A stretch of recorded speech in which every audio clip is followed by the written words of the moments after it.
ಜಗತ್ತಿನ ಇತಿಹಾಸದೊಳಗ ಒಬ್ಬನೇ ಒಬ್ಬ ವ್ಯಕ್ತಿ ಲಕ್ಷಾಂತರ ಜನರ ಕೈಯೊಳಗ ದೇವದೂತ ದೈವಾಂಶ ಸಂಭೂತ ಅಂತ ಕರೆಸ್ಕೊಂಡವ. ಬಹುಶಃ ಜಗತ್ತಿನಾಗ ಒಬ್ಬನೇ ವ್ಯಕ್ತಿ ಲಕ್ಷಾಂತರ ಜನರ ಕೈಯೊಳಗ ದೇವತಾ ಪುರುಷ, ದೇವತಾ ಮಾನವ, ದೇವತಾ ಶಾಸ್ತ್ರಜ್ಞ, ದೇವದೂತ ಅಂತ ಅನ್ಸ್ಕೊಂಡವ. ಅಷ್ಟ ಅಲ್ಲ, ಸಾವಿರಾರು ಜನರ ಕಡೆಯಿಂದ ರಾಕ್ಷಸ, ಭೂತ, ಪ್ರೇತ, ಹುಚ್ಚ ಅಂತೇಳಿ ತುಚ್ಛವಾಗಿ ಕಂಡ್ಕೊಂಡವ. ಲಕ್ಷಾಂತರ ಜನರ ದೇವರು ಅಂತಿದ್ರು, ಸಾವಿರಾರು ಜನ ಅವಂಗ ಹುಚ್ಚದಾನ ನೋಡು, ರಾಕ್ಷಸ ಅದಾನವ, ದೆವ್ವ ಅದಾನವ, ಪ್ರೇತಾತ್ಮ ಅದಾನವ ಅಂತೇಳಿ ಬಹಳ ಕೀಳಾಗಿ ಕಾಣ್ತಾ ಇದ್ರು. ಆ ಎರಡೂ ವ್ಯಕ್ತಿತ್ವವನ್ನು ಹೊಂದಿರತಕ್ಕಂಥ ಜಗತ್ತಿನ ಒಬ್ಬ ಶ್ರೇಷ್ಠ ವ್ಯಕ್ತಿ ಕಾರ್ಲ್ ಮಾರ್ಕ್ಸ್. ಜಗತ್ತಿನ ಒಬ್ಬ ಶ್ರೇಷ್ಠ ವ್ಯಕ್ತಿ Karl Marx. Karl Marx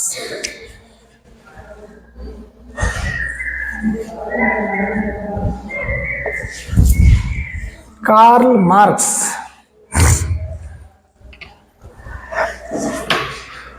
Karl ಮಾರ್ಕ್ಸ್ನ ಕಾಲ 1818ರಿಂದ 1883. 1818ರಿಂದ 1883.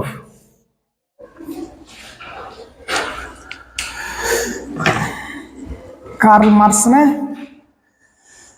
ಬಹುತೇಕ ಇಡೀ ಜಗತ್ತಿಗೆ ಎಂಥ ವಿಚಿತ್ರ ವ್ಯಕ್ತಿತ್ವ ಅಂತಂದ್ರೆ, ಕಾರ್ಲ್ ಮಾರ್ಕ್ಸ್ ಅಂದ ಎಂಥ ವಿಚಿತ್ರವಾಗಿರ್ತಕ್ಕಂಥ ವ್ಯಕ್ತಿತ್ವ ಅಂತಂದ್ರೆ, ಇಡೀ ಜಗತ್ತಿನ ಜನರಿಗೆ ನಾವು ಮೂಲಭೂತ ಹಕ್ಕು ಅಂತ ಏನು ಕರಿತೀವಲ್ಲ, ನಾವು ಮೂಲಭೂತ ಸ್ವತಂತ್ರ ಅಂತ ಏನು ಕರಿತೀವಲ್ಲ, ಮೂಲಭೂತವಾಗಿ ಪ್ರತಿಯೊಬ್ಬ ಮನುಷ್ಯನಿಗೂ ಬೇಕಾಗಿರೋದು ಅಂತ ನಾವೇನು ಕರಿತೀವಲ್ಲ, ಏನು ಬೇಕು? ಅನ್ನ, ಮುಖ್ಯವಾಗಿರ್ತಕ್ಕಂಥದ್ದೇನು? ಸರ್ಕಾರ ಕೊಡೋದು ಅನ್ನ ಕೊಡಬೇಕು, ಆಹಾರ ಕೊಡಬೇಕು, ಬಟ್ಟೆ ಕೊಡಬೇಕು, ವಸತಿ ಕೊಡಬೇಕು. ಸರ್ಕಾರದ್ದು 3 ಇಂಪಾರ್ಟೆಂಟ್. ಇಡೀ ಜಗತ್ತಿಗೆ, ನಾನು ಹೇಳ್ತಾ ಇದ್ದದ್ದು ಕೇವಲ ಜರ್ಮನಿಗಷ್ಟೇ ಅಲ್ಲ, ಯುರೋಪಿಗಷ್ಟೇ ಅಲ್ಲ, ಇಡೀ ಜಗತ್ತಿನ ಜನರಿಗೆ ಅನ್ನ, ಬಟ್ಟೆ ಮತ್ತು ವಸತಿ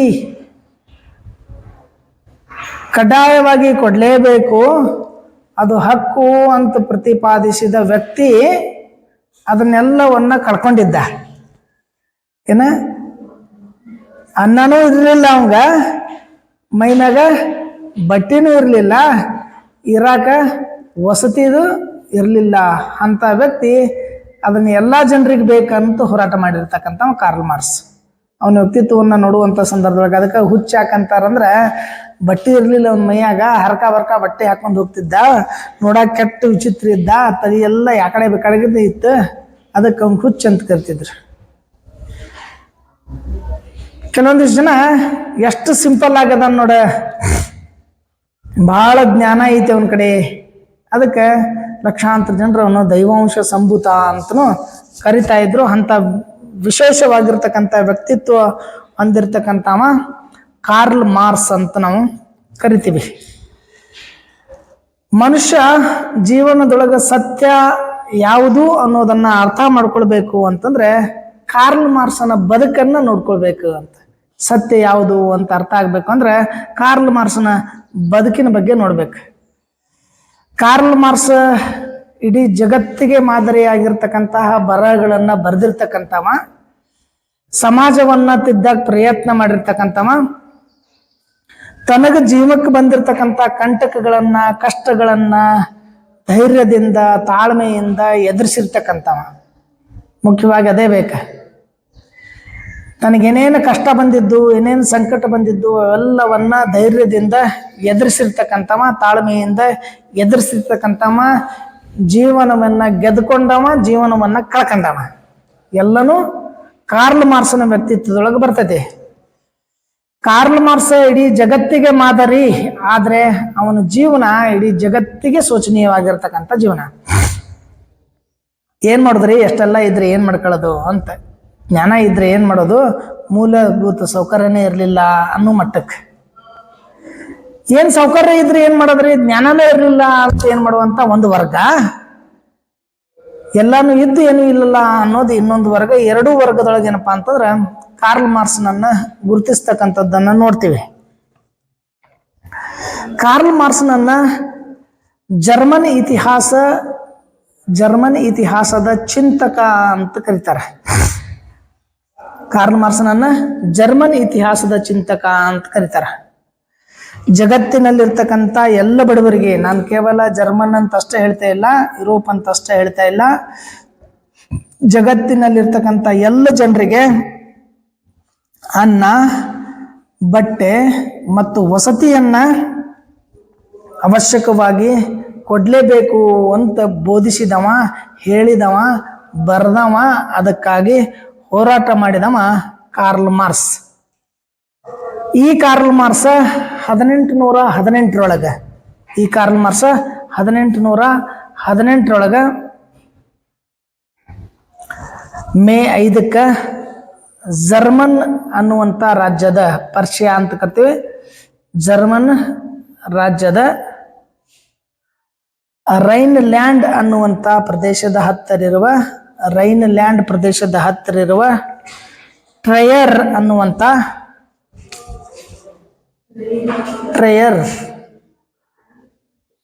ರೈನ್ಲ್ಯಾಂಡ್ ಮೇ 5 ಜರ್ಮನಿಯ ಟ್ರಯರ್ಲ್ಯಾಂಡ್ ಅನ್ನುವಂಥ ರೈನ್ಲ್ಯಾಂಡ್ ಅನ್ನುವಂಥ ಪ್ರದೇಶದ ಹತ್ತಿರ ಇರ್ತಕ್ಕಂಥ ಟ್ರಯರ್ ಅನ್ನುವಂಥ ಒಂದು ಸ್ಥಳದೊಳಗ ಯಹೂದಿ ಕುಟುಂಬದೊಳಗ, ಯಹೂದಿ ಕ್ರಿಶ್ಚಿಯನ್ರಿಗಿಂತ ಪೂರ್ವದಲ್ಲಿ ಯಹೂದೀಸ್ ಅಂತಲ್ಲ, ಯಹೂದಿ ಕುಟುಂಬದೊಳಗ ಹೆನ್ರಿಚ್ ಮತ್ತು ಹೆನ್ರಿಟ್ಸ್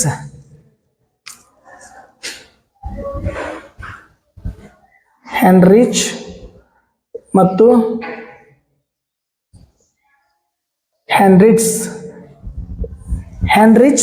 ಹೆನ್ರಿಟ್ಸ್ ಅನ್ನುವಂಥವರ ಮಗ ಆಗಿ, ಹೆನ್ರಿಚ್ ಮತ್ತು ಹೆನ್ರಿಟ್ಸ್ನ ಮಗ ಆಗಿ ಕಾರ್ಲ್ ಹೈನರಿಕ್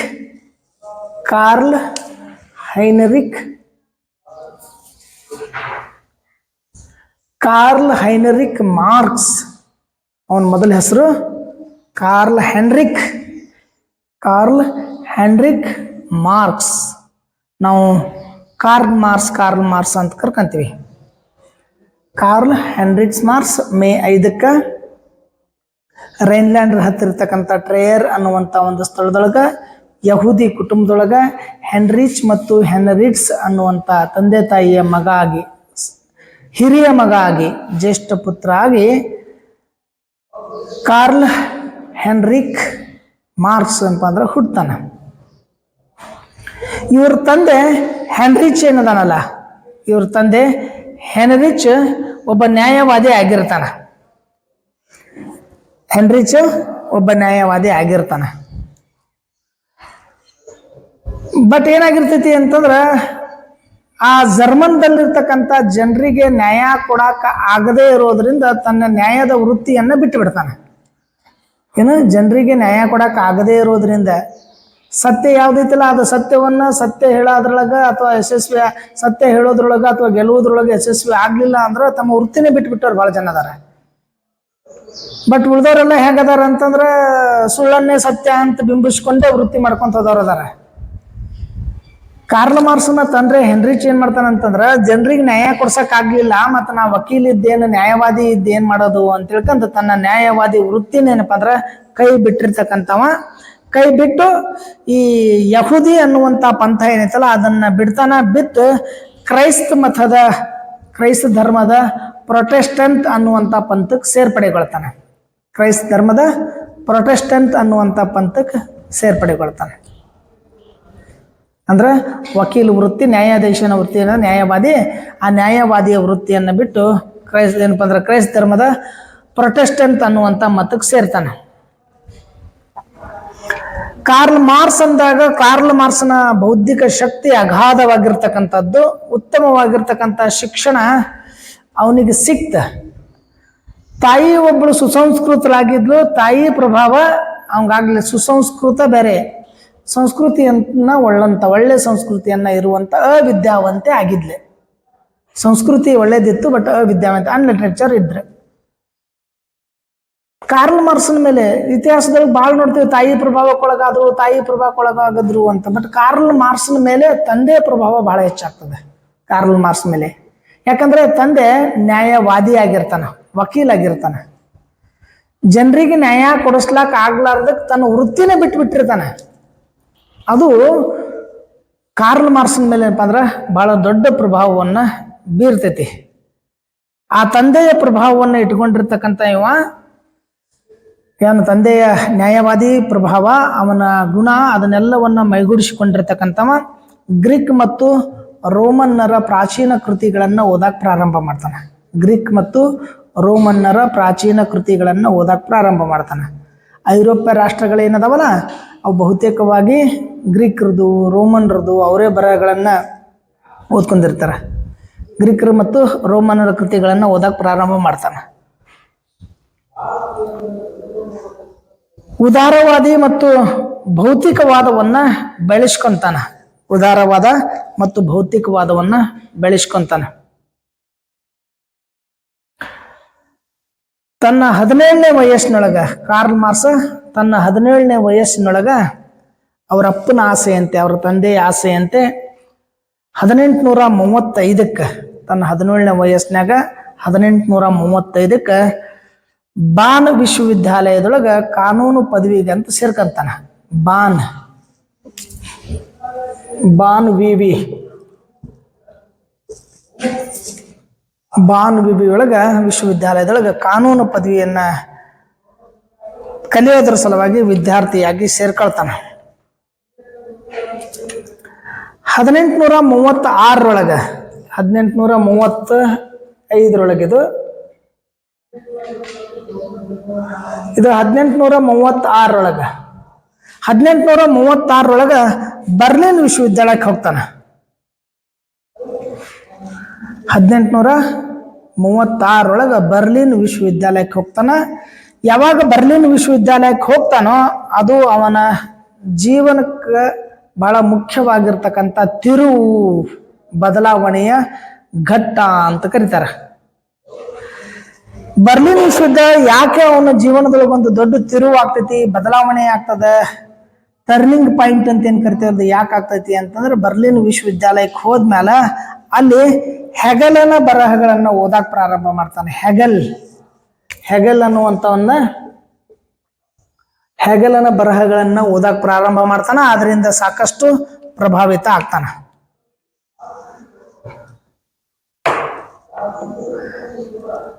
ಇದ್ರ ಜೊತೆ ಅಲ್ಲಿ ಕಾನೂನು ವಿಶ್ವವಿದ್ಯಾಲಯದಾಗಿರ್ತಕ್ಕಂಥ ಪ್ರಾಧ್ಯಾಪಕರು ಸನ್ನಿನ್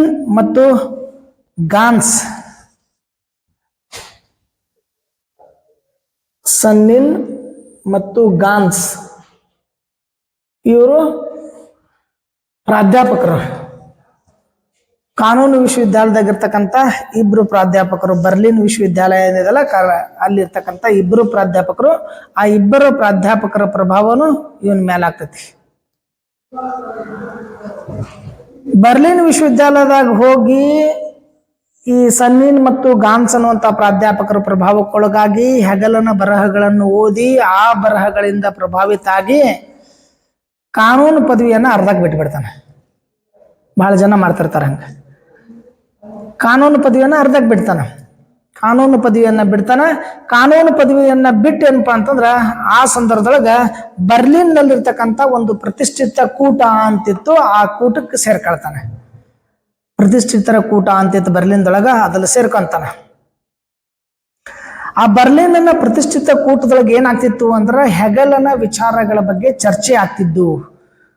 ನಾವು ಒಂದು ಕೂಟ ಅಂತ ಮಾಡ್ಕೊಂತೀವಲ್ಲ, ಕೂಟದ ಜೊತೆ ಊಟನೂ ಇರ್ತೈತಿ, ಬಟ್ ಅಲ್ಲಿ ಚರ್ಚೆ ಆಗ್ತಿರ್ತೈತಿ. ನಾವು ರಿಲಯನ್ಸ್ ಕ್ಲಬ್ ಯಾವುದದು ಇನ್ನೊಂದು ಯಾವುದು ಅದಾವಲ್ಲ ನಮ್ಮಲ್ಲಿ ಬಿಜಾಪುರದಾಗ ಅದಾವ ಕ್ಲಬ್ಗಳಂದ್ರೆ ಕೂಟಗಳು ಅಂತ ಕರ್ಕೊಂತೇವೆ. ನಾನು ಅಂದ್ರೆ ಇವು ಒಂದಿಷ್ಟು ವಿಚಾರಗಳನ್ನ ಹಂಚತಕ್ಕಂತಹ ಕೂಟಗಳು. ಎಲ್ಲರೂ ಕುಡ್ಕೊಳ್ಳೋದು, ಎಲ್ಲರೂ ಕುಡ್ಕೊಂಡು ಚಾ ಕುಡ್ಕೊಂತ ಊಟ ಮಾಡಿದ್ರೆ ಚರ್ಚೆ ಮಾಡೋದ. ಅಲ್ಲಿ ಹೆಗಲನ ವಿಚಾರಗಳ ಬಗ್ಗೆ ಚರ್ಚೆ ಮಾಡ್ತಕ್ಕಂಥ ಒಂದು ಪ್ರತಿಷ್ಠಿತ ಕೂಟ ಇತ್ತು. ಆ ಕೂಟದೊಳಗ ಏನಪ್ಪ ಅಂದ್ರೆ ಸೇರ್ಕೊಂತಾನ. 1841 ಜೀನಾ ಅನ್ನುವಂಥ ವಿಶ್ವವಿದ್ಯಾಲಯಕ್ಕೆ ಹೋಗ್ತಾನೆ. 1848 ಜೀನಾ ವಿ ಜೀನಾ ಅನ್ನುವಂಥ ವಿಶ್ವವಿದ್ಯಾಲಯಕ್ಕೆ 1841 ಜೀನಾ ಅನ್ನುವಂಥ ವಿಶ್ವವಿದ್ಯಾಲಯಕ್ಕೆ ಹೋಗ್ತಾನೆ. ಯಾವಾಗ ಹೆಗಲನ ಬರಹಗಳನ್ನ ಓದಿಕೊಂಡು ಅದರಿಂದ ಪ್ರಭಾವಿತ ಆಗಿ ತನ್ನ ಕಾನೂನು ಪದವಿಯನ್ನ ಬಿಟ್ಟು ಅಲ್ಲಿರ್ತಕ್ಕಂಥ ಒಂದು ಪ್ರತಿಷ್ಠಿತರ ಕೂಟಕ್ಕೆ ಸೇರ್ಕೊಂಡು ಅಲ್ಲಿ ಹೆಗಲನ ವಿಚಾರಧಾರೆಗಳ ಬಗ್ಗೆ ಚರ್ಚೆ ಆಗ್ತಿರ್ತಾವ, ಅದರ ಲಾಭ ಪಡ್ಕೊಂಡು ಅಲ್ಲಿದಿಂದ 1841 ಜೀನಾ ಅನ್ನುವಂಥ ವಿಶ್ವವಿದ್ಯಾಲಯಕ್ಕೆ ಸೇರ್ಪಡೆಗೊಳ್ತಾನೆ. ಅಲ್ಲಿ ಇದ್ದುಕೊಂಡ on the difference between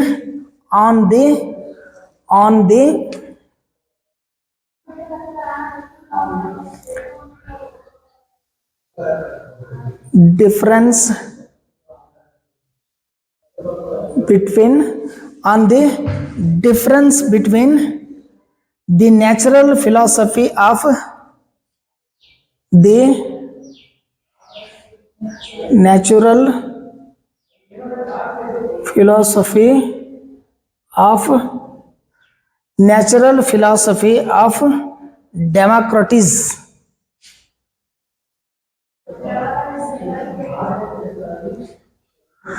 Democritus and the difference between the natural philosophy of Democritus ಅನ್ನುವಂಥ ವಿಷಯದೊಳಗ ಒಂದು ಮಹಾಪ್ರಬಂಧವನ್ನ ಬರೆದು PhD ಪದವಿಯನ್ನ ಪಡ್ಕೊಳ್ತಾನೆ.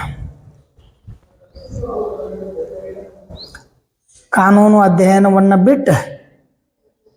ಅಧ್ಯಯನ ಬಿಟ್ಟು ಕೂಟಕ್ಕೆ ಸೇರ್ಪಡೆಗೊಂಡು ಹೆಗಲ್ನ ವಿಚಾರಧಾರೆಗಳನ್ನ ಅರ್ಥ ಮಾಡ್ಕೊಂಡು ಆಮೇಲೆ ಮತ್ತೆ ಬಂದು 1841 ಜೀನಾ ಅನ್ನುವಂಥ ವಿಶ್ವವಿದ್ಯಾಲಯಕ್ಕೆ ಹೋಗಿ ಅಲ್ಲಿ ಇದ್ಕೊಂಡು on the difference between the natural philosophy of Democritus ಅನ್ನುವಂಥ ಆ ವಿಷಯದ ಮೇಲೆ ಪ್ರಬಂಧವನ್ನು ಮಂಡಿಸಿ ಡಾಕ್ಟರೇಟ್ ಪದವಿಯನ್ನು ಪಡ್ಕೊಳ್ತಾನೆ. ಭಾಳ ಜನರಿಗಿದ್ದು ಈಗೇನು NEP ಡಿಗ್ರಿ ಮುಗಿಸ್ಕೊಂಡ್ರಲ್ಲ, ಆ NEP ಡಿಗ್ರಿ ಮುಗಿಸ್ಕೊಂಡವ್ರು ನೀವು ಡಿಗ್ರಿ ಯಾವ ವಿಷಯದ ಬಗ್ಗೆ ಮಾಡಿರಿ ಅಂತಂದಾಗ ಪೂರ್ಣಗೊಳಿಸಿದ್ದು ಅಂದ್ರೆ ಅವ್ರು ಯಾವ ರಿಸರ್ಚ್ ಅಂತ ಟಾಪಿಕ್ ಮಾಡಿರ್ತಾರೆ ಅದ್ರ ಬಗ್ಗೆ ಅದು PGಗೂ ಅನ್ವಯ ಆಗ್ತಿತ್ತೆ. ಬಟ್ ನಮ್ಮ ಕಡೆ ಈಗ ಅನ್ವಯ ಮಾಡ್ಕೊಳಂಗಿಲ್ಲ. ನೀವು ಯಾವುದಾದ್ರು ಟೈಟಲ್ ತಗೊಂಡ್ರಲ್ಲ ಡೆಸರ್ಟೇಷನ್ ವರ್ಕ್, ಈ ಒಂದು ಶೀರ್ಷಿಕೆಯಲ್ಲಿ ಸಂಶೋಧನೆ ಮಾಡೋದ್ರ ಮೂಲಕ ನಾನು ಸ್ನಾತಕೋತ್ತರ ಪದವಿಯನ್ನ ಪಡ್ಕೊಂಡೆ, ಲೈಫ್ದಾಗಿದೆ ಇಂಪಾರ್ಟೆಂಟ್. ಮೊದಲಿಂದ ಈಗ ಹೆರಾಡೋಟಸ್ದಾಗ್ಲಿ ಇವ್ರು ಯಾರ್ಯಾರು ಏನು ಬರ್ತಾರಲ್ಲ KN ನೀಲಕಂಠ ಶಾಸ್ತ್ರಿ ಇವರೆಲ್ಲ ಅದಾರಲ್ಲ, ಇವ್ರ ಬರಹಗಳನ್ನು ಓದುವಾಗ ನಮ್ಗೆ ಗೊತ್ತಾಗ್ತೈತಿ. ನಮ್ಮ ಸೌತ್ ಇಂಡಿಯನ್ ದಕ್ಷಿಣ ಭಾರತ ಇತಿಹಾಸಕಾರರ ಒಳಗೆ ಡಿಗ್ರಿನೂ ಒಂದೊಂದು ಪ್ರೊಜೆಕ್ಟ್ ಮಾಡ್ಕೊಂಡು ಅದ್ರ ಮೇಲೆ ಡಿಗ್ರಿ ಪಡ್ಕೊಂಡಾರ ಅವ್ರ. ಹಂಗ ಒಂದು ಪ್ರಬಂಧವನ್ನ ಮಂಡನೆ ಮಾಡ್ಕೊಂಡು ಅದ್ರ ಮೇಲೆ ಏನಪ್ಪಾ ಅಂದ್ರೆ ಕಾರ್ಲ್ ಮಾರ್ಕ್ಸ್ PhD ಪದವಿಯನ್ನ ಪಡ್ಕೊಳ್ತಾನ, ಡಾಕ್ಟರೇಟ್ ಪದವಿಯನ್ನ ಪಡ್ಕೊಳ್ತಾನ. ಡಾಕ್ಟರೇಟ್ ಪದವಿ ಪಡ್ಕೊಂಡ್ರೆ ಏನು ಭಾಳ ದೊಡ್ಡದೇನ? ಹೌದನ? ಭಾಳ ದೊಡ್ಡದೇನ? ಆಗು ಮತ್ತು ಈಗ ನಡು ಒಂದಿಷ್ಟು ದೊಡ್ಡದಾಗಿತ್ತೆ. ಜರ್ಮನಿಯಲ್ಲಿ ಕಾರ್ಲ್ ಮಾರ್ಕ್ಸ್ ಇದ್ದಿರ್ತಕ್ಕಂಥ ಸಂದರ್ಭದೊಳಗ 1880 ಕಾರ್ಲ್ ಮಾರ್ಕ್ಸ್ ಡಾಕ್ಟರೇಟ್ ಪದವಿ ಪಡ್ಕೊಂತಾನ on the different between the natural philosophy of Democritus ಅನ್ನುವಂಥ ವಿಷಯದ ಮೇಲೆ ಒಂದು PhD ಮಾಡಿ ಪ್ರಬಂಧವನ್ನ ಮಂಡನೆ ಮಾಡಿ ಡಾಕ್ಟರೇಟ್ ಪದವಿಯನ್ನ ಪಡ್ಕೊಂತಾನ. ಬಟ್ ಅಷ್ಟು ಪ್ರಸಿದ್ಧಿಯನ್ನ ಪಡ್ಕೊಳಂಗಿಲ್ಲ. ಡಾಕ್ಟರೇಟ್ ಪದವಿ ಪಡ್ಕೊಂಡ ಆದ್ರೆ ಎಲ್ಲೂ ಅವಂಗ ಕೆಲಸ ಸಿಗೋದಿಲ್ಲ. ಹುಚ್ಚಾಕಾಗ್ತಾನಂದ್ರೆ ಇದ್ರ ಸಲುವಾಗಿ ಏನಾಗ್ತದೆ ಮನುಷ್ಯ ಡಾಕ್ಟರೇಟ್ PhD ಪದವಿ ಪಡೆದ್ರೆ ಕೆಲಸ ಇಲ್ಲ. ನಮ್ಮ ಕರ್ನಾಟಕದವ್ರು ಮಹಾರಾಷ್ಟ್ರಕ್ಕೆ ಹೋದ್ರಂದ್ರೆ ಹಿಂಗೆ ಅಂತಿರ್ತಾರೆ, PhD ಆಗಿತ್ತು ನಿಮ್ದು ಇನ್ನೂ ಜಾಬ್ ಆಗಿಲ್ಲ ಅಂತ ಹೇಳ್ತಿರ್ತಾರೆ. ಮಹಾರಾಷ್ಟ್ರದಾಗ PhD ಆದ್ರೆ ಭಾಳ ದೊಡ್ಡ ಇದು ಗೌರವ ಅಲ್ಲಿ. ಮಹಾರಾಷ್ಟ್ರದಾಗ PG ಆಗಿತ್ತು ನಿಮ್ದಂದ್ರೆ ದೊಡ್ಡ ಪೂರ್ಣ ಅಲ್ಲಿ. ಯಾಕಂದ್ರೆ ಅಲ್ಲಿ ಭಾಳ ಜನ ಕಲಿಯೋದಿಲ್ಲ. ಮಹಾರಾಷ್ಟ್ರದಾಗ ಒಂದು ಹಳ್ಳಿಯಾಗ ಅಂತ PG ಅಂದ್ರೆ ದೇವ್ರ ಕಂಡಂಗೆ ಮಾಡ್ತಾರೆ ಅವ್ರು. ನಾವು ಹೋದ್ರೆ MA B.Ed MPhil KSET PhD ಇಷ್ಟೆಲ್ಲ ಆಗೈತೆ ಅಂದ್ರೆ ನಮ್ಮನ್ನ ದೇವ್ರವ್ರು, ನಾವೊಂದು ಅವ್ರನ್ನ ಮಟ್ಟಕ್ಕೆ ನಮ್ಮನ್ನು ಟ್ರೀಟ್ ಮಾಡ್ಕೊಂತಾರ ಅವ್ರು. ಯಾಕಂದ್ರೆ ಆ ಭಾಗದಾಗ ಅಷ್ಟು ಕಲಿಯೋ ಜನ ಇಲ್ಲ. ಇನ್ನ ಬರೇ PhD ಮಾಡಕತ್ತಾಳ ಅಂತ ಗೊತ್ತಾದ್ರೆ ಸಾಕು, ಸ್ಕೂಲ್ದವ್ರು ಕರೆದು ಮುಗಿತನಕ ಸನ್ಮಾನ ಮಾಡ್ತಾರೆ. ನಮ್ಮ ಸ್ಟೂಡೆಂಟ್ PhD ಮಾಡಾಕ್ತಾರೆ ಅಂತ ಅದ್ರ ದೊಡ್ಡ ಹೆಮ್ಮೆಯಲ್ಲಿ. ಬಟ್ ಕಾರ್ಲ್ ಮಾರ್ಕ್ಸ್ ಎಂಥ ಸ್ಥಿತಿ ಇತ್ತು ಅಂತಂದ್ರೆ, ಆ ಸಂದರ್ಭದೊಳಗ ಬಹಳಷ್ಟು ಜ್ಞಾನ ಪಡ್ಕೊಂಡು ಹೆಗಲ್ಸ್ ವಿಚಾರಗಳನ್ನು ಓದ್ಕೊಂಡು ಚರ್ಚೆ ಮಾಡ್ಕೊಂಡು ಆದ್ಮೇಲೆ ಏನಪ್ಪಾ ಅಂದ್ರೆ PhD ಮಾಡ್ಕೊಂತಾನ. PhD ಮಾಡಿದ್ದು ಯಾವ ಪ್ರತಿಷ್ಠೆನೋ ಒಂದು ಆಗೋದಿಲ್ಲ, ಅವನೇನು ಪ್ರತಿಷ್ಠೆ ಹೆಚ್ಚೋದಿಲ್ಲ. PhD ಮೇಲೆ ನೌಕರಿಯರಿಗೆ ಸಿಗ್ಬೇಕಾಗಿತ್ತು, ನೌಕರಿನೂ ಅವಂಗೆ ಎಲ್ಲೂ ಏನಪ್ಪಾ ಅಂದ್ರೆ ಉದ್ಯೋಗಿನೂ ಸಿಗೋದಿಲ್ಲ. ಯಾವಾಗ ಇವ ಹೋರಾಟದೊಳಗೆ ತೊಡ್ಕೊಳ್ತಾನಲ್ಲ, ಆ ಹೋರಾಟದೊಳಗೆ ತೊಡ್ಕೊಂಡಾಗ ಬಹಳಷ್ಟು ಜನ ಇವನನ್ನ ಉಗ್ರಗಾಮಿ ಅಂತ ಬಿಂಬಿಸಕ್ ಪ್ರಾರಂಭ ಮಾಡ್ತಾರೆ. ಅವ PhD ಮಾಡೋಣ, ಅವನೇನ್ರಿ ಉಗ್ರಗಾಮಿ ಅದಾನ, ಅವೇನು ನಕ್ಲೆಟ್ಸ್ ಅದಾನ, ಅವ ಹಂಗದಾನ ಹಿಂಗದಾನ ಅಂತ ಹೇಳಿ ಬರೋ ನೌಕರಿನೂ ತಪ್ಪಿ ಹೋಗ್ಬಿಡ್ತೈತಿ. ಅದಕ್ಕೇನಪ್ಪ ಅಂತಂದ್ರೆ ಅವ ಏನ್ ಮಾಡೋದೇನು ನೌಕರಿನ ಸಿಗೋದಿಲ್ಲ ಅಂತ ತಿಳ್ಕೊಂಡು ಟೀಕೆ ಮಾಡ್ತಕ್ಕಂಥ ಬರಹಗಳನ್ನ ಪ್ರಾರಂಭ ಮಾಡ್ತಾನೆ. ಎಂಥ ಬರಹಗಳಂದ್ರೆ, ಯಾರು ಶ್ರಮಜೀವಿಗಳದಾರಲ್ಲ ಆ ಶ್ರಮಜೀವಿಗಳ ಕುರಿತಾಗಿರ್ತಕ್ಕಂಥದ್ದು, ಅವರ ಶ್ರಮ ಮತ್ತು ಅವರಿಗೆ ನೀಡ್ತಕ್ಕಂಥ ಪ್ರತಿಫಲ ಏನೈತಲ್ಲ ಅದರ ಕುರಿತು ಉದ್ವೇಗಗೊಳ್ಳುವಂತ ಬರಹಗಳನ್ನ, ಲೇಖನಗಳನ್ನ ಬರೆಯಕ್ಕೆ ಪ್ರಾರಂಭ ಮಾಡ್ತಾನೆ. ಹೆಂಗ ಶ್ರಮಜೀವಿಗಳ ಶ್ರಮಕ್ಕೆ ಪ್ರತಿಫಲ ಕೊಡ್ಬೇಕಲ್ಲ, ಆ ಶ್ರಮಜೀವಿಗಳ ಶ್ರಮಕ್ಕೆ ಪ್ರತಿಫಲ ಇಲ್ಲದೆ ಇದ್ದಾಗ ಅವರನ್ನ ಮೃದುಂಬಿಸುವತ್ತ, ಅವ್ರನ್ನ ಉದ್ವೇಗಕ್ಕೊಳಗಾಗುವಂತಹ ಮಾತುಗಳನ್ನ ಅಥವಾ ಬರಹಗಳನ್ನ ಬರೆಯಕ್ಕೆ ಪ್ರಾರಂಭ ಮಾಡ್ತಾನೆ. ಭಾಳ ಈಜಿ ಐತಿ. ನೀ ರೆಗ್ಯುಲರ್ ಬಂದು ನೀನು ಮಾರ್ಕ್ಸ್ ಕೊಟ್ಟಿಲ್ಲ ಅಂತೇಳಿ ಹಿಂಗೆಲ್ಲ ಚಾಲು ಮಾಡಿಬಿಟ್ರೆ ಸಾಕು, ಸಿಟ್ಟಿಗೆ ನೋಡ್ಬಿಡ್ತದೆ 4 ಮಂದಿ. ಏನು ತಗೋ 1 ಮಾರ್ಕ್ಸ್ ಹೆಚ್ಚು ಕಡಿಮೆ ಕೊಟ್ಟರೆ ಮುಗಿದೋಗ್ತೈತಿ.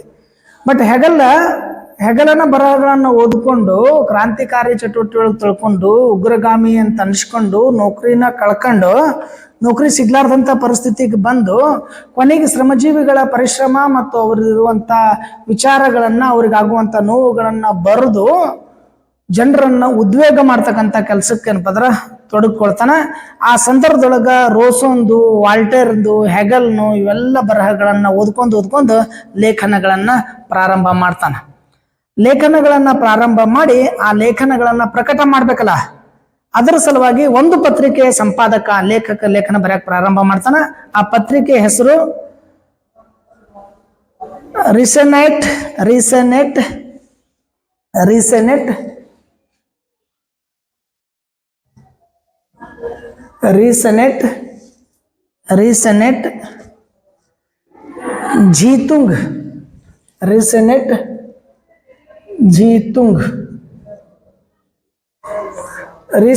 ಜೀತುಂಗ್ ಅನ್ನುವಂಥ ಒಂದು ಪತ್ರಿಕೆದೊಳಗೆ ಲೇಖನವನ್ನು ಬರೆಯಕ್ಕೆ ಪ್ರಾರಂಭ ಮಾಡ್ತಾನೆ. ಲೇಖನಗಳ ಬರೆಯೋದ್ರಿಂದ ಒಂದಿಷ್ಟು ಹೆಸರನ್ನ ಪಡ್ಕೊಳ್ತಾನೆ. 1842 ಆ ಪತ್ರಿಕೆಯ ಸಂಪಾದಕ ಅಂತ ಸೇರ್ಕೊಳ್ತಾನೆ. ಬರೀ ಲೇಖನ ಆರ್ಟಿಕಲ್ ಬಿಡ್ತಿರ್ತಾನೆ ಅಷ್ಟೇ. ಒಂದು ವರ್ಷನಾಗ ಫೇಮಸ್ ಆಗಿಬಿಡ್ತಾನೆ. ಫೇಮಸ್ ಆಗೇನಪ್ಪ ಅಂತಂದ್ರೆ ಅದರ ಸಂಪಾದಕ ಅಂತ ಹಾಕೋತಾನ. ಆ ಪತ್ರಿಕೆಯಲ್ಲಿ ಬರೀತಕ್ಕಂಥ ಲೇಖನಗಳಿಂದ ಕ್ರಾಂತಿಕಾರಿ, ಜನವಾದಿ, ಉಗ್ರವಾಗಿರ್ತಕ್ಕಂಥ ಲೇಖನಗಳನ್ನು ಬರೀತಕ್ಕಂಥವ, ಕ್ರಾಂತಿಕಾರಿ, ಜನವಾದಿ ಮತ್ತು ಉಗ್ರವಾದ ಲೇಖನಗಳನ್ನು ಬರೀತಕ್ಕಂಥವ ಅನ್ನೋ ಹೆಸರನ್ನ ಪಡ್ಕೊಳ್ತಾನೆ. ಅವನ ಬರಹಗಳೇ ಹೇಗಿದ್ದು ಅಂತಂದ್ರೆ,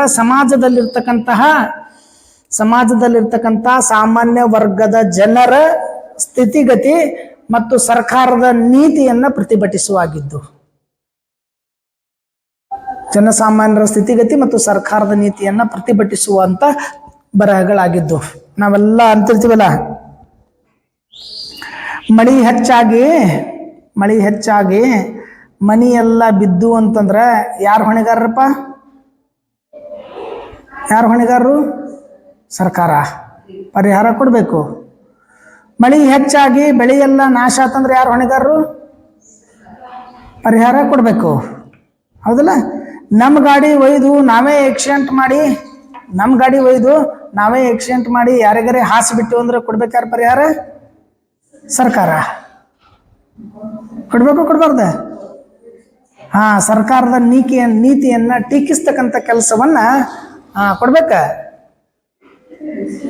ನಾವು ಮದುವೆ ಆಗಿ ನಾವು ಮಕ್ಕಳ ಹಾಕೊಂಡು ನಾವು ಇದ್ದಾಗ ನಮಗ್ ಮೂಲಭೂತ ಸೌಕರ್ಯ ಕೊಡ್ಬೇಕು. ಏನಂದ್ರ ನಮಗ್ ಆಹಾರ ಕೊಡ್ಬೇಕು, ನಮಗ್ ಬಟ್ಟೆ ಕೊಡ್ಬೇಕು, ನಮ್ಗ್ ವಸತಿ ಕೊಡ್ಬೇಕು. ಇದೇನು ಮೂಲಭೂತ ಹಕ್ಕುಗಳು, ನಮ್ದು ಮೂಲಭೂತ ಸೌಕರ್ಯ, ಅದನ್ನು ಕೊಡ್ಬೇಕು.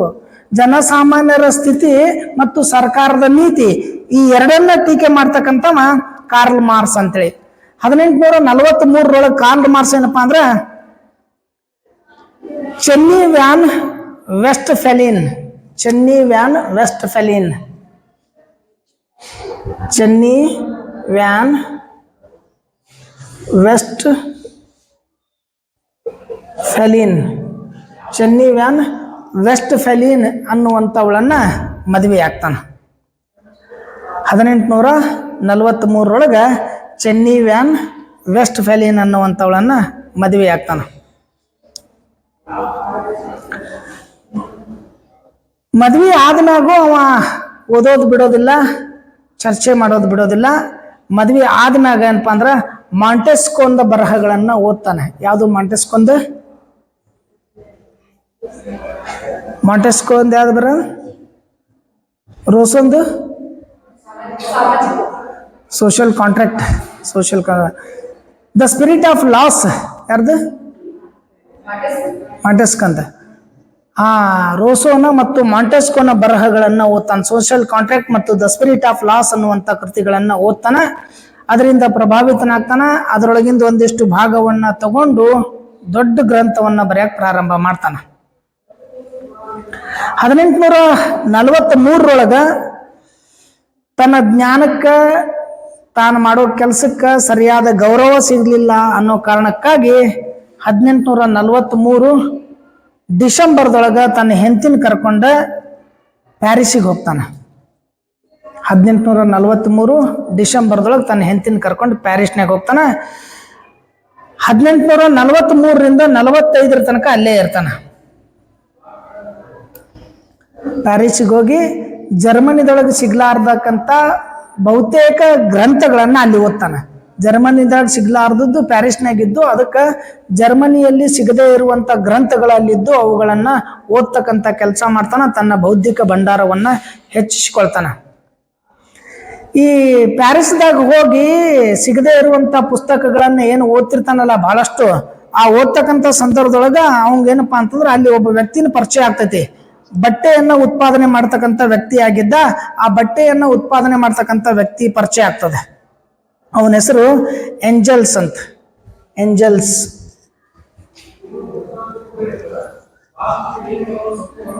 ಏಂಜಲ್ಸ್ ಅಂತೇಳಿ ಒಂದು ಬಟ್ಟೆ ವ್ಯಾಪಾರಿ, ಬಟ್ಟೆಯನ್ನ ಮಾರ್ತಕ್ಕಂಥ ವ್ಯಾಪಾರಿಯ ಮಗ ಅವನದು ಪರಿಚಯ ಆಗ್ತತಿ. ಬಟ್ಟೆಯನ್ನ ಉತ್ಪಾದನೆ ಮಾಡ್ತಕ್ಕಂತಹ ಒಬ್ಬ ವ್ಯಕ್ತಿಯ ಮಗ ಏಂಜಲ್ಸ್ ನೆನಪ ಅಂದ್ರೆ ಪರಿಚಯ ಆಗ್ತತಿ. ಪರಿಚಯ ಸ್ನೇಹ ಹಾಗೆ ಬೆಳಿತೈತಿ. ಪರಿಚಯ ಆಗ್ತೈತಿ, ಪರಿಚಯ ಸ್ನೇಹ ಹಾಗೆ ಬೆಳೆದೈತಿ. ಯಾವ ಮಟ್ಟಕ್ಕೆ ಸ್ನೇಹ ಆಗಿ ಬೆಳಿತೈತಿ ಅಂತಂದ್ರ, ಈ ಏಂಜಲ್ಸ್ ಅನ್ನುವಂಥವ ತನ್ನ ತಂದೆಯ ಬಟ್ಟೆ ಉತ್ಪಾದನೆ ಮಾಡ್ತಕ್ಕಂಥ ಕಾರ್ಖಾನೆ ಒಳಗೆ ಕೆಲಸ ಮಾಡ್ತಿದ್ದಂತ. ಅಪ್ಪನ ಕಾರ್ಖಾನೆ ಒಳಗೆ ಕೆಲಸ ಮಾಡ್ತಿದ್ದ. ಹಂಗೆ ಇದ್ದು ಕೆಲಸ ಅಪ್ಪನ ಕಾರ್ಖಾನೆ ಒಳಗೆ. ನಾವು ಅಂತಿರ್ತೀವಿ ನಮ್ದು ಹೊಲ ನಮ್ದು ಹೊಲ ಅಂತ. ನಮ್ಮ ಅಪ್ಪಂದ ಆಸ್ತಿ ಇತ್ತಂದ್ರೆ ನಮ್ಮ ಅಪ್ಪಂದ ಹೊಲ ನಮ್ಮ ಹೆಸರಲ್ಲಿ ಆಗೋ ತನಕ ನಮ್ಮ ಅಪ್ಪನ ಹೊಲದಾಗ ಕೆಲಸ ಮಾಡ್ಬೇಕು. ತಂದೆಯ ಬಟ್ಟೆ ಉತ್ಪಾದನೆ ಮಾಡ್ತಕ್ಕಂಥ ಕಾರ್ಖಾನೆ ಒಳಗೆ ಏಂಜಲ್ಸ್ ಕೆಲಸ ಮಾಡ್ಕೊಂತಿರ್ತಾನ. ಅವ್ರಪ್ಪ ಅದಕ್ಕೆ ಎಷ್ಟು ಪಗಾರ ಕೊಡ್ತಿರ್ತಾನ ಯಾರಿಗೆ? ಏಂಜಲ್ಸ್ನಿಗೆ. ಹೆಂಡತಿ ಕರ್ಕೊಂಡು ಇವ ಬಂದಿರ್ತಾನೆ. ಹೆಂಡತಿ ಕರ್ಕೊಂಡು ಬಂದು ಒಂದೆಲ್ಲೋ ಒಂದು ಕಡೆ ಗುಡಿಸಲ್ದಾಗೋ ಅಲ್ಲಿ ಇಲ್ಲಿ ಇಟ್ಕೊಂಡು ಬರೇ ಓದೋದು ಮಾಡ್ತಿರ್ತಾನೆ. ಹೆಂಡತಿನ ಕರ್ಕೊಂಡು ಜೀವನ ಸಾಗಿಸೋದು ಭಾಳ ಕಷ್ಟ ಆಗ್ಬಿಡ್ತೈತಿ. ಬದುಕಬೇಕು ಸಾಯ್ಬೇಕು ಅನ್ನುವಂಥ ಪರಿಸ್ಥಿತಿಗೆ ಬಂದ್ಬಿಡ್ತಾನೆ. ಅಂಥ ಟೈಮ್ಸ್ದೊಳಗೆ ಪರಿಚಯ ಆಗಿರ್ತಕ್ಕಂಥ ಏಂಜಲ್ಸ್ ಏನದಲ್ಲ, ಅವ ತನಗೆ ಬರುವಂಥ ವೇತನದೊಳಗಿಂದ ಒಂದಿಷ್ಟು ದುಡ್ಡು ಖರ್ಚಿಗೆ ಅಂತೇಳಿ ಕಾರ್ಲ್ ಮಾರ್ಕ್ಸಿಗೆ ಕೊಡ್ತಿರ್ತಾನ. ಆ ದುಡ್ಡು ತಗೊಂಡು ಕಾರ್ಲ್ ಮಾರ್ಕ್ಸ್ ಬದುಕಿ ಜೀವನ ಮಾಡ್ಕೊಂತಾನೆ. ಒಂದು ವೇಳೆ ಪ್ಯಾರಿಸ್ಗೆ ಹೋಗಿರ್ತಕ್ಕಂಥ ಸಂದರ್ಭದೊಳಗ ಏಂಜಲ್ಸ್ ಅವಂಗೆ ಸಹಾಯ ಮಾಡದೆ ಹೋಗಿದ್ರೆ ಕಾರ್ಲ್ ಮಾರ್ಕ್ಸ್ ಬದುಕ್ತಿದ್ದೋ ಇಲ್ಲೋ, ಕಾರ್ಲ್ ಮಾರ್ಕ್ಸ್ ಜಗತ್ತಿನಿಗೆ ಅವನ ತತ್ವಗಳನ್ನು ಕೊಡ್ತಿದ್ದೋ ಇಲ್ಲೋ ಅಂತೇಳಿ ಇತಿಹಾಸಕಾರರು ಬಹಳ ಟೀಕೆಯನ್ನ ಅಥವಾ ಪ್ರಶಂಸೆಯನ್ನ ವ್ಯಕ್ತಪಡಿಸ್ಕೊಂತಿರ್ತಾರೆ. ಅವರಿಬ್ಬರ ಸ್ನೇಹ ಯಾರೋ ಎಲ್ಲೇದಿಂದೋ ಯಾವುದೋ ಒಂದು ದೇಶದಿಂದ ಜರ್ಮನಿಯಿಂದ ಪ್ಯಾರಿಸ್ಗೆ ಬಂದಿದ್ದಂಥ ಒಬ್ಬ ವ್ಯಕ್ತಿಗೆ ಹಂಗ ಪರಿಚಯ ಆಗಿ ಸ್ನೇಹ ಗಾಢ ಆಗಿ ತಾನು ದುಡಿತಕ್ಕಂಥ ವೇತನದೊಳಗಿಂದ ಒಂದಿಷ್ಟು ಕಾರ್ಲ್ ಮಾರ್ಕ್ಸ್ನಿಗೆ ಕೊಟ್ಟು ಕಾರ್ಲ್ ಮಾರ್ಕ್ಸ್ಗೆ ಜೀವ ಕೊಟ್ಟ ಎಂಗಲ್ಸು ಮತ್ತು ಕಾರ್ಲ್ ಮಾರ್ಕ್ಸ್ನ ಸ್ನೇಹದ ಇದು ಇದೆಯಲ್ಲ, ಅದು ಬಹುತೇಕವಾಗಿ ಇತಿಹಾಸಕಾರನ ವರ್ಣಚಿದೊಳಗೆ ಹೇಳ್ತಿರ್ತಾರೆ. ಅವರಿಬ್ಬರ ಸ್ನೇಹವನ್ನ ಸುವರ್ಣಾಕ್ಷರದೊಳಗೆ ಬರಿಬೇಕು ಅಂತೇಳಿ ಇತಿಹಾಸಕಾರರು ಹೇಳ್ತಿರ್ತಾರೆ. 1845 ಆರಂಭದೊಳಗೆ ಏನಪ್ಪಾ ಅಂದ್ರೆ ಪ್ಯಾರಿಸ್ನ ಸರ್ಕಾರ ಕಾರ್ಲ್ ಮಾರ್ಕ್ಸನಿಗೆ ಮುಷ್ಕರ ಹಾಕ್ತೈತಿ. ಕಾರ್ಲ್ ಮಾರ್ಕ್ಸ್ ಏನಪ್ಪ ಮುಷ್ಕರ ಹಾಕ್ತಾನೆ, ಅಂದ್ರೆ ಅವನಿಂದ ಹೊರಗೆ ಹಾಕಬೇಕು ಅಂತ ಹೇಳ್ತೈತಿ. ಅಲ್ಲಿದಿಂದ ಏನಪ್ಪ ಅಂದ್ರೆ ಪ್ಯಾರಿಸನ್ನು ಬಿಡ್ತಾನೆ. ಪ್ಯಾರಿಸ್ ಬಿಟ್ಟು ಬ್ರೆಜಿಲ್ಗೆ ಬರ್ತಾನೆ. ಪ್ಯಾರಿಸ್ ಬಿಟ್ಟು ಬ್ರೆಜಿಲ್ ಅದು ಬ್ರೆಜಿಲ್ ಅಂತ ನಾವು ಅಂತೀವಿ, ಬ್ರೆಜಿಲ್. ಪ್ಯಾರಿಸ್ನಿಂದ ಅಲ್ಲಿ ಪ್ಯಾರಿಸ್ ಸರ್ಕಾರ ಕಾರ್ಲ್ ಮಾರ್ಕ್ಸ್ನಿಗೆ 1845 ಬಹಿಷ್ಕಾರ ಹಾಕ್ತೈತಿ. ಅವನನ್ನು ಹೊರಗೆ ಹಾಕಬೇಕು ಅಂತೈತಿ. ಅಲ್ಲಿದಿಂದ ಕಾರ್ಲ್ ಮಾರ್ಕ್ಸ್ ತನ್ನ ಹೆಂಡತಿನ ಕರ್ಕೊಂಡು ಬ್ರೆಜಿಲ್ಗೆ ಬರ್ತಾನೆ. 1845 1848 ಅಲ್ಲೇ ಇರ್ತಾನೆ. ಅಲ್ಲಿದಿಂದ ಲಂಡನ್ಗೆ ಹೋಗ್ತಾನೆ.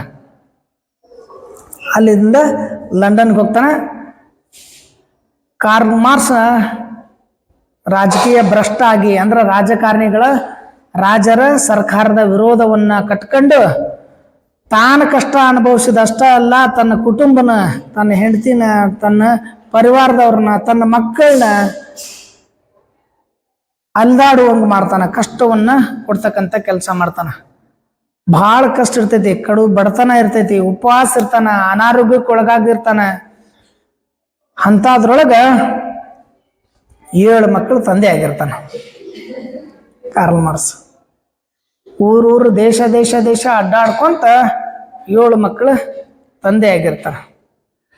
7 ಮಕ್ಕಳ ತಂದೆ ಆಗಿರ್ತಕ್ಕಂಥ ಕಾರ್ಲ್ ಮಾರ್ಕ್ಸ್ನಿಗೆ ಕಷ್ಟ ಅಂದ್ರೆ ಅದೇನು ಗೊತ್ತೇ ಜೀವನ ಪೂರ್ತಿ ಕಷ್ಟನ ಅನುಭವಿಸ್ಕೊಂಡು ಬಂದಿರತಕ್ಕಂಥವ ಇಡೀ ಕೌಟುಂಬಿಕ ಪರಿಸ್ಥಿತಿಯ ಒಂದು ಇತಿಹಾಸವನ್ನ ನೋಡುವಂಥ ಸಂದರ್ಭದೊಳಗೆ ಕಾರ್ಲ್ ಮಾರ್ಕ್ಸನ ಕೌಟುಂಬಿಕ ಪರಿಸ್ಥಿತಿ ನೋಡಿದ್ರೆ ಇಷ್ಟು ದೊಡ್ಡ ಇತಿಹಾಸಕಾರ, ಇಷ್ಟು ಸಮಾಜದ ಪರಿವರ್ತಕ ಅನ್ನೋ ಜೀವನನ ಹಿಂಗೈತೇನೋ ಅಂತ ಅನಿಸ್ತೈತಿ. ಮಹಾತ್ಮ ಪುರುಷರ ಚರಿತ್ರೆಯನ್ನ ನೋಡ್ಕೊಂತ ಹೋಗ್ರಿ ನೀವು. ಮಹಾತ್ಮ ಪುರುಷರ ಚರಿತ್ರೆ ನೋಡ್ಕೊಂತ ಹೋದ್ರೆ ಗೊತ್ತಾಗ್ತದೆ ಎಷ್ಟು ಕಷ್ಟ, ಎಷ್ಟು ಕಾರ್ಪಣ್ಯಗಳನ್ನ ಅನುಭವಿಸ್ಕೊಂಡಾರ ಅಂತ. ಯಾರ್ದ ನೋಡ್ರಿ ನೀವು, ಕ್ರೈಸ್ತಂದು ನೋಡ್ರಿ, ಮೊಹಮ್ಮದ್ ಪೈಗಂಬರ್ದ್ ನೋಡ್ರಿ, ಬಸವಣ್ಣನ ತನಕ ನೋಡ್ರಿ ನೀವು. ಯಾರ್ಯಾರು ಮಹಾತ್ಮ ಪುರುಷರು ಅದಾರಲ್ಲ ಅವ್ರ ಜೀವನ ಆರಂಭದಲ್ಲಿ, ಮಧ್ಯದಲ್ಲಿ, ಕೊನೆಯಲ್ಲಿ ಕಷ್ಟದಾಗಿರ್ತೈತಿ. ಹಂಗ ಕಾರ್ಲ್ ಮಾರ್ಕ್ಸ್ನ ಇಡೀ ಜೀವನ ಏನಪ್ಪಾ ಅಂತಂದ್ರೆ ಸಾಕನ್ನೋ ಮಟ್ಟಕ್ಕೆ ಕಷ್ಟವನ್ನ ಅನುಭವಿಸಿದ್ದ. ಅಂಥದ್ರೊಳಗೆ 7 ಜನ ಮಕ್ಕಳಿದ್ರು. ಅಂಥದ್ರೊಳಗೆ ಏನಪ್ಪಾ ಅಂತಂದ್ರ ಕಾರ್ಲ್ ಮಾರ್ಕ್ಸ್ನಿಗೆ ಏನಪ್ಪಾ ಅಂತಂದ್ರ ಬೆನ್ನಿಗೆ ಒಂದು ಫಣಿ ಅಂತ ಆಗಿತ್ತಂತ. ಬೆನ್ನು ಫಣಿ ಅಂತ ಆಗ್ತದೆ, ಗಂಟು ಆಗ್ತದೆ ಬೆನ್ನೊಳಗೆ, ಬೆನ್ನಿನ ಹುರಿಗೆ ಒಂದು ಗಂಟು ಆಗ್ತದೆ. ಬೆನ್ನು ಫಣಿ ಅಂತ ಹೇಳಿ ಒಂದು ಗಂಟಾಗಿತ್ತು ಅಂತ. ಅದ್ರ ಜೊತೆ ದೇಹದ ತುಂಬೆಲ್ಲ ಅಲ್ಲಲ್ಲಿ ಹುಣ್ಣಾಗಿದ್ದು ಅಂತ. ದೇಹದ ತುಂಬ ಅಲ್ಲಲ್ಲಿ ಹುಣ್ಣಾಗಿದ್ದು. ಅದ್ರ ಜೊತೆ ತಲೆನೋವು ಭಾಳ ಇತ್ತಂತ. ಫ್ಲೋರಿಸ್ ಅನ್ನುವಂಥ ಒಂದು ರೋಗಕ್ಕೂ ಒಳಗಾಗಿದ್ದಂತೆ. ಬೆನ್ನಾಗೊಂದು ಗಂಟಿತ್ತು, ಬೆನ್ನೊಳಗೊಂದು ಹುರಿ ಇತ್ತು, ಬೆನ್ನು ಫಣಿ ಇತ್ತು, ಮೈ ತುಂಬೆಲ್ಲ ಹುಣ್ಣಾಗಿದ್ದು, ಅದರಿಂದ ತಲೆನೋವು ಹೆಚ್ಚಾಗಿತ್ತು. ಅದರ ಜೊತೆ ಫ್ಲೋರಸಿ ಅನ್ನುವಂಥ ರೋಗದಿಂದ ದೇಹ ಬಳಲ್ತಾ ಇತ್ತು. ಇದು ಕಾರ್ಲ್ ಮಾರ್ಕ್ಸ್ದಾದ್ರೆ ಅವನ ಹೆಂಡತಿಗೆ ಕ್ಯಾನ್ಸರ್ ಆಗಿತ್ತು. ಗಂಡ ಹೆಂಡತಿ ಇಷ್ಟು ಚಂದ ಇಷ್ಟಪಡೋರು ಮದ್ವೆ ಆದ್ಮ್ಯಾಗನ ಕಷ್ಟ ಅನುಭವಿಸ್ಕೊಂಡು ದೇಶ ಬಿಟ್ಟು ಬಂದು ಪ್ಯಾರಿಸ್ನಾಗ ಇದ್ದವರು, ಪ್ಯಾರಿಸ್ದಿಂದ ಹೊರಗೆ ಹಾಕಿದ ಮೇಲೆ ಬಂದು ಏನಪ್ಪಾ ಅಂತಂದ್ರೆ ಬ್ರೆಜಿಲ್ಗೆ ಹೋದವರು, ಬ್ರೆಜಿಲ್ನಿಂದ ಇಂಗ್ಲೆಂಡ್ಗೆ ಬಂದವರು, ಊರು ಸುತ್ತಾಡ್ಕೊಂತ 7 ಮಕ್ಕಳ ಮಾಡ್ಕೊಂಡವ್ರು ಜೀವನ ಪೂರ್ತಿ ಕಷ್ಟ ಅನುಭವಿಸ್ಕೊಂಡು ರೋಗನಾಗ ಒದ್ದಾಡಕತ್ತಿದ್ರು. ಮತ್ತಿಷ್ಟೆಲ್ಲ ಕಷ್ಟದಾಗೂ ಹೆಂಡತಿ ಜೊತೆನೇ ಅದಾಳ ಅಂತಂದ್ರೆ ಏನನ್ಬೇಕು, ಭಾಳ ಗ್ರೇಟ್ ಅನ್ಕೋಬೇಕು ಗಂಡ ಹೆಂಡತಿ. ಆ ಗ್ರೇಟ್ ಆಗಿರ್ತಕ್ಕಂಥ ಒಬ್ರಿಗೊಬ್ರು ಬಿಟ್ಟು ಇರದೇ ಇರ್ತಕ್ಕಂಥ ಕಾರ್ಲ್ ಮಾರ್ಕ್ಸನ ಹೆಂಡತಿ ಮತ್ತು ಕಾರ್ಲ್ ಮಾರ್ಕ್ಸನ ಜೀವನ ಹೆಂಗಾಗಿತ್ತು ಅಂದ್ರೆ ಒಬ್ರಿಗೊಬ್ರು ಬಿಟ್ಟಿರ್ಲಾರ್ದವ್ರು, ಒಬ್ರಿಗೊಬ್ರು ಕ್ಷಣನೂ ದೂರ ಇರ್ಲಾರ್ದಂಥವ್ರ ಪರಿಸ್ಥಿತಿ, ಒಂದೇ ಕೋಣ್ಯಾಗ ಇರ್ಲಾರ್ದಂಥ ಪರಿಸ್ಥಿತಿ ಬಂದ್ಬಿಟ್ಟಿತ್ತಂತ. ಆಕೆ ಒಂದು ಕೋಣಿ ಒಳಗ, ಇವ ಒಂದು ಕೋಣಿ ಒಳಗ, ಆಕೆ ಒಂದು ಕೋಣೆ ಒಳಗೆ, ಇವ ಒಂದು ಕೋಣೆ ಒಳಗೆ, ಇವಂಗೊಂದು ರೋಗ, ಆಕೆಗೊಂದು ರೋಗ, ಇಬ್ರು ಎದ್ದು ಬರಾಕ್ ಆಗ್ಲಾರ್ದಂಥ ಸ್ಥಿತಿ ಒಳಗಿದ್ರಂತೆ. ಕಾಟ ಬಿಟ್ಟು ಎದ್ದು ಬರಕ್ ಆಗ್ತಿರಂಗಿಲ್ಲ. ಅಂಥ ಸ್ಥಿತಿ ಒಳಗೆ ಒದ್ದಾಡಿ ನರ್ರಾಡ್ತಾ ಇದ್ರು ಅಂತ. ಕೊನೆಗೊಂದ್ಸರಿ ಅನಿಸ್ತೈತೆ ಅಂತ ಕಾರ್ಲ್ ಮಾರ್ಕ್ಸ್ಗೆ, ನಾನು ಬದುಕ್ತೀನೋ ಸಾಯ್ತೀನೋ, ಯಾವಾಗ ಸಾಯ್ತೀನೋ ಅಂತ ಏನೂ ಗೊತ್ತಿರ್ಲಾರ್ದ ಕಾಟ ಮ್ಯಾಗಿಂದ ಬಂದಿದ್ದಪ್ಪ ಅಂದ್ರೆ ಅಲ್ಲಿದಿಂದ ಕೆಳಗುಳ್ಳಿ ಹಿಂಗ ದೇಹವನ್ನ ಸವಿಸ್ಕೊಂತ ಜಕ್ಕೊಂತ ಹೆಂಡತಿ ಕಡೆ ಹೋಗ್ತಾನಂತೆ. ಹೆಂಡತಿ ಕೊನೆ ಸರಿ ಮುಖ ನೋಡ್ಬೇಕು ಅಂತೇಳಿ, ಕೊನೆ ಸರಿ ಮುಖ ನೋಡ್ಬೇಕು ಅಂತ ಹೆಂಡತಿ ಕಡೆ ಹೋಗ್ತಾನಂತ. ಹೆಂಡತಿ ಕಡೆ ಹೋಗಿ 1881ಕ್ಕೆ ಆಕೆ ಕೊನೆ ಸಾರಿಗೆ ಆಕೆಯ ಮುಖವನ್ನ ನೋಡ್ತಾನ, ಮುಖ ದರ್ಶನ ಮಾಡ್ಕೊಂತಾನ. ಹೆಂಡತಿ ಭಾಳ ಎಷ್ಟ ಕಷ್ಟದಾಗ ಕೈ ಹಿಡ್ದಿದ್ಲು, ಬಿಟ್ಟು ಹೋಗಿರ್ಲಿಲ್ಲ. ಊರೂರು ಅಡ್ಡಾಡಿದ್ಲು, ಭಿಕ್ಷೆ ಬೇಡಿ ತಿಂದಿದ್ಲು, ಉಂಡಿದ್ಲು, ಉಪವಾಸತಿದ್ಲು, ಯಾವ ಪರಿಸ್ಥಿತಿ ಇತ್ತು ಅಂಥದ್ರಾಗ ಜೀವನ ಮಾಡಿದ್ದೆ ಹೆಣ್ಮಗಳು. ಕೊನೆಗೆ ಒಂದ್ಸರಿ ನೋಡ್ಬೇಕು ಅಂತ ಅನಿಸಿ 1881 ಸಂದರ್ಭದೊಳಗೆ ಆಕೆ ನೋಡ್ತಾನ. ಆಕೆ ಹೆಸರು ಪ್ರಾಯ್ ಮಾರ್ಸ್ ಅಂತ. ಪ್ರಾಯ್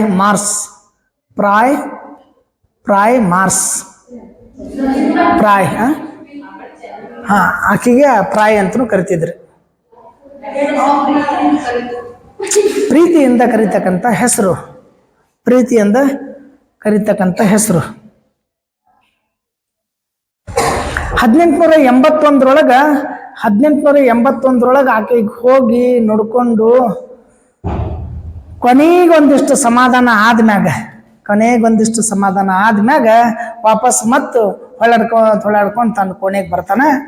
ಆ ದೃಷ್ಟಿ ಎಲ್ಲೋ ಕಾರ್ಲ್ ಮಾರ್ಸನ್ ಹೆಂಡತಿಗೆ ಗೊತ್ತಾಗ್ತದೆ, ನನ್ನ ಗಂಡು ಬಂದು ನಾನು ನೋಡ್ಕೊಂಡು ಹೋದ ಅಂತೇಳಿ ನೆಮ್ಮದಿಯಿಂದ ಅವನ ಹೆಂಡತಿ ಸತ್ತು ಬಿಡ್ತಾಳೆ. ಗಂಡು ನೋಡ್ಕೊಂಡು ಹೋದ ಅಂತ ಪ್ರಾಣ ಅಟ್ಟು ಕೆಟ್ಟ ಹಿಡ್ಕೊಂಡು ನಿಂತಿದ್ಲಂತ. ಹೆಂಡತಿ ಸಾಯೋದಷ್ಟೇ ಅಲ್ಲ, ಅವನ ಹಿರಿಯ ಮಗಳಿದ್ಲು. ಅವನ ಹಿರಿಯ ಮಗಳನ್ನ ಏನಪ್ಪಾ ಅಂದ್ರೆ 1882ಕ್ಕೆ ಸತ್ ಬಿಟ್ಲು ಅಂತ. ದೊಡ್ಡ ಮಗಳ ಆಕೆಗೂ ರೋಗಕ್ಕೊಳಗಾಗಿ ಹಿರಿಯ ಮಗಳನ್ನ ಸಾಯ್ತಾಳೆ. ತನ್ನ ಹೆಂಡತಿದು ಮತ್ತು ಹಿರಿಯ ಮಗಳ ಸಾವನ್ನ ಕಣ್ಣಾರೆ ತಡೆಯಕ್ಕಾಗ್ಲಾರ್ದ, ನೋಡಕ್ಕಾಗ್ಲಾರ್ದ, ಟ್ರೀಟ್ಮೆಂಟ್ ಕೊಡಕ್ಕಾಗ್ಲಾರ್ದ, ಮಾತಾಡ್ಸಕ್ಕಾಗ್ಲಾರ್ದ, ಮುಟ್ಟಕ್ಕಾಗ್ಲಾರ್ದ ಒದ್ದಾಡಿ ಕಾರ್ಲ್ ಮಾರ್ಸ್ 1883 ಮಾರ್ಚ್ 14ಕ್ಕೆ ನರಳಾಡಿ ಕಾರ್ಲ್ ಮಾರ್ಸ್ನು ಸಾಯ್ತಾನಂತ.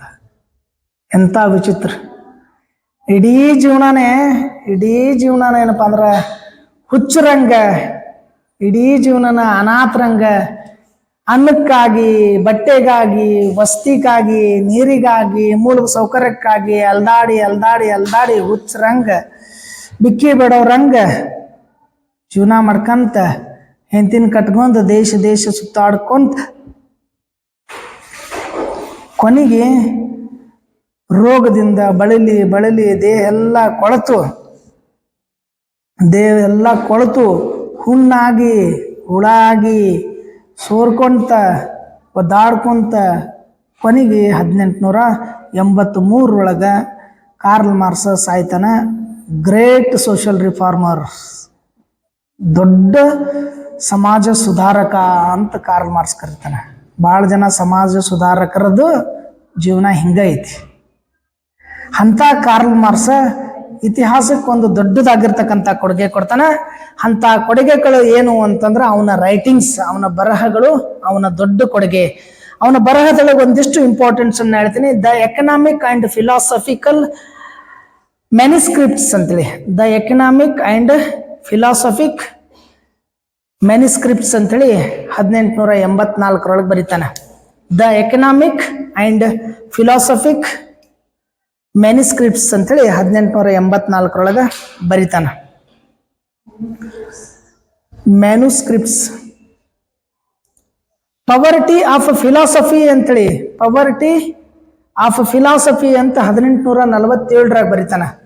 ಪವರ್ಟಿ ಆಫ್ ಫಿಲಾಸಫಿ ಅಂತೇಳಿ 1847 ಬರೀತಾನೆ. ಕಮ್ಯುನಿಸ್ಟ್ ಮ್ಯಾನಿಫೆಸ್ಟೋ 48 ಬರೀತಾನೆ. ಕಮ್ಯುನಿಸ್ಟ್ ಮ್ಯಾನಿಫೆಸ್ಟೋ 48 ಬರೀತಾನೆ.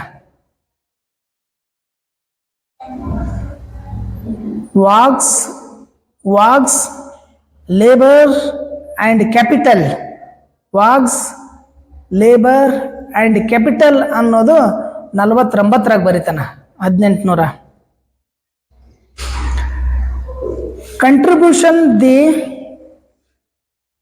Contribution the critique of political economy, contribution the critique of political economy 59 ಬರೀತಾನೆ.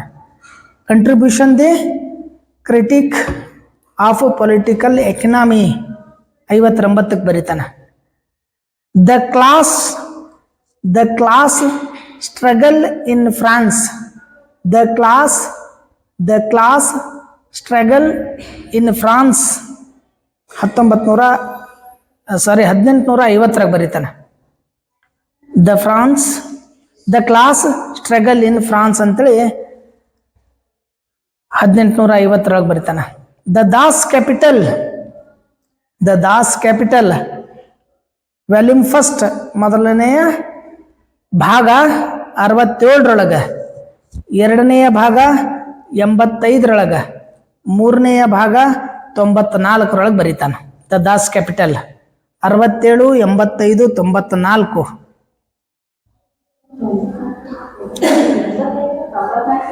ಪ್ರಕಟ ಮಾಡ್ತಾನ. ಪ್ರಕಟ ಆಗ್ತದೆ. 11 thesis on